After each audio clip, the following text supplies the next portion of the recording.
Assalamualaikum warahmatullahi wabarakatuh. Perkenalkan, nama saya Neng Mulyanti dengan NIM 2102027 dari Program Studi Pendidikan Ekonomi Fakultas Pendidikan Ekonomi dan Bisnis. Di sini saya akan melakukan simulasi belajar dengan menggunakan metode diskusi dan ceramah. Assalamualaikum warahmatullahi wabarakatuh. Waalaikumsalam warahmatullahi wabarakatuh. Halo anak-anak 11 IPS 1, bagaimana kabarnya hari ini? Alhamdulillah baik, Bu. Alhamdulillah, semoga kita senantiasa diberikan kesehatan oleh Allah Subhanahu wa Ta'ala ya. Baik, Ibu ingin memeriksa kehadiran dulu ya. Siti, Hadir, Bu. Naza, Hadir, Bu. wah alhamdulillah hadir semua ya. Sebelumnya, Ibu ingin mengucapkan selamat menunaikan ibadah puasa ya anak-anak. Semoga di tengah menjalankan ibadah puasa ini, kita tetap semangat untuk belajar ya. Baik, sebelum pembelajaran dimulai, alangkah baiknya kita mengucapkan basmalah bersama-sama. Bismillahirrahmanirrahim. Baik anak-anak yang Ibu banggakan, hari ini kita akan melanjutkan membahas pertemuan mata pelajaran ekonomi, yaitu mengenai pendapatan nasional. Sebelumnya di minggu lalu kita sudah membahas mengenai pengertian pendapatan nasional.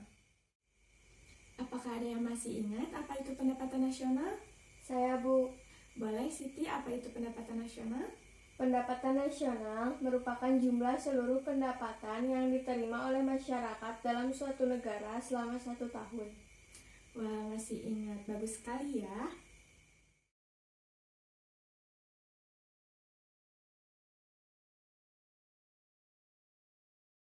Selanjutnya, kita akan membahas mengenai faktor yang mempengaruhi pendapatan nasional. Bisa dilihat sendiri ya anak-anak, terdapat 3 faktor yang mempengaruhi pendapatan nasional. Yang pertama ada permintaan dan penawaran agregat, yang kedua ada konsumsi dan tabungan, dan yang terakhir ada investasi. Jangan lupa sambil dicatat ya anak-anak biar tidak lupa. Baik, Bu. Selanjutnya kita akan membahas mengenai konsep pendapatan nasional. Di sini terdapat 6 konsep pendapatan nasional. Yang pertama ada produk domestik bruto atau gross domestic product, yaitu jumlah produk berupa barang dan jasa yang dihasilkan oleh unit-unit produksi di dalam batas wilayah suatu negara selama 1 tahun. Dalam perhitungannya termasuk juga hasil produksi dan jasa yang dihasilkan perusahaan atau orang asing yang beroperasi di wilayah yang bersangkutan. Yang kedua ada produk nasional bruto atau gross national product, adalah jumlah nilai produk dan jasa yang dihasilkan masyarakat suatu negara dalam periode tertentu, biasanya 1 tahun, termasuk di dalamnya barang dan jasa yang dihasilkan oleh negara tersebut yang berada di luar negeri. Yang ketiga ada NNP atau net product. NNP adalah jumlah barang dan jasa yang dihasilkan oleh masyarakat dalam periode tertentu setelah dikurangi penyusutan atau depresiasi. Selanjutnya ada NNI. Apa itu NNI? NNI adalah jumlah seluruh penerimaan oleh masyarakat setelah dikurangi pajak tidak langsung. Selanjutnya ada PI atau personal income.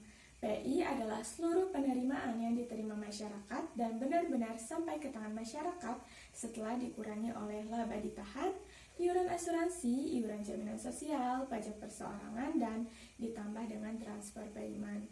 Yang terakhir ada disposable income atau DI. Apa itu DI? DI adalah pendapatan yang diterima masyarakat yang sudah siap dibelanjakan oleh penerimanya. Baik, Ibu tulis ya rumus-rumusnya.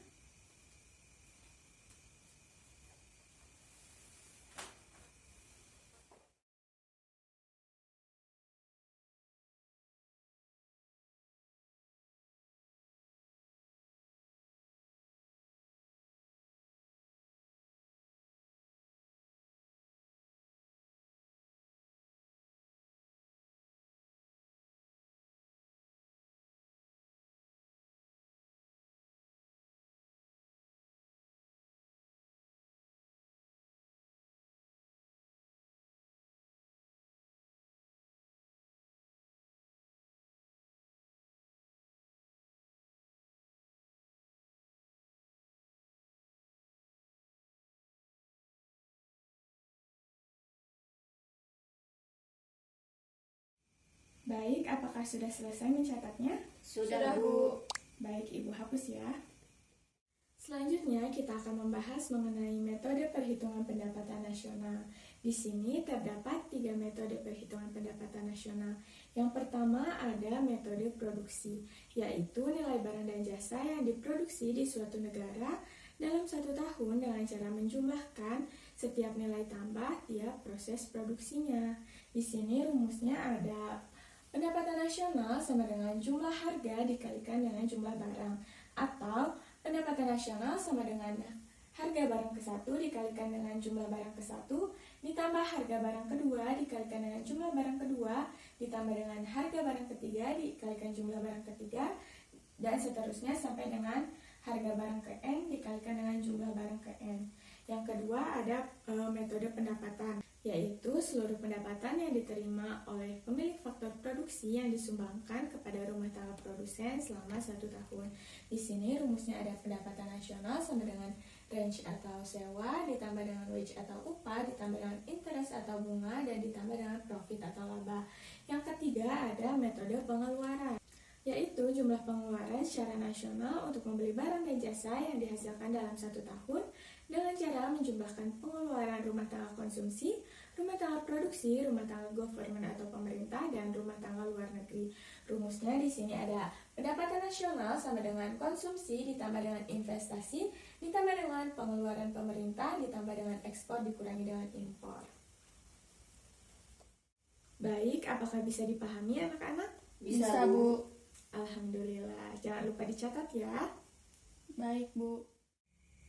Nah, terkait materi pertemuan hari ini, apakah ada yang tahu di masa pandemi ini pendapatan negara kita menurun sebagai dampak dari adanya virus COVID-19? Nah, menurut kalian bagaimana cara untuk meningkatkan penerimaan negara? Boleh Siti tanggapannya? Dengan mengoptimalisasi penerimaan perpajakan, Bu. Wah, bagus sekali ya tanggapannya. Kalau menurut Nazar bagaimana? Dalam Undang-Undang Keuangan Negara dinyatakan bahwa sumber pendapatan negara terdiri dari penerimaan perpajakan, PNBP atau penerimaan negara bukan pajak, dan hibah, Bu. Wah, sangat lengkap sekali ya jawabannya. Jadi dapat kita simpulkan bahwa untuk meningkatkan penerimaan negara dapat kita lakukan melalui upaya peningkatan wajib pajak ya. Baik, untuk pertemuan hari ini Ibu cukupkan saja ya, berhubung waktunya juga sudah hampir selesai. Untuk pembahasan soal kita akan lanjutkan di minggu depan. Sebelum Ibu tutup pembelajaran hari ini, apakah ada yang ingin ditanyakan? Saya, Bu. Baik, Siti ingin bertanya apa? Bu, apakah ada manfaat dari perhitungan pendapatan nasional? Wah, pertanyaan yang bagus sekali ya. Tentu ada manfaat dari perhitungan pendapatan nasional itu sendiri. Yang pertama, mengetahui struktur perekonomian negara. Yang kedua, mengetahui pertumbuhan perekonomian negara. Yang ketiga, dapat dijadikan sebagai dasar perbandingan dengan perekonomian negara lain. Dan yang terakhir, dapat membantu kebijakan di bidang ekonomi. Apakah bisa dipahami Siti dan teman-teman lainnya? Bisa, Bu. Bisa ya. Apakah ada yang ingin bertanya lagi? Cukup, Bu. Baik, mari kita tutup pembelajaran hari ini dengan mengucapkan hamdalah bersama-sama. Alhamdulillahirrahmanirrahim. Baik, Ibu tutup saja pembelajaran hari ini. Semoga apa yang kita pelajari hari ini dapat menjadi manfaat bagi kita semua. Wassalamualaikum warahmatullahi wabarakatuh. Waalaikumsalam warahmatullahi wabarakatuh. Sampai jumpa minggu depan. Terima kasih.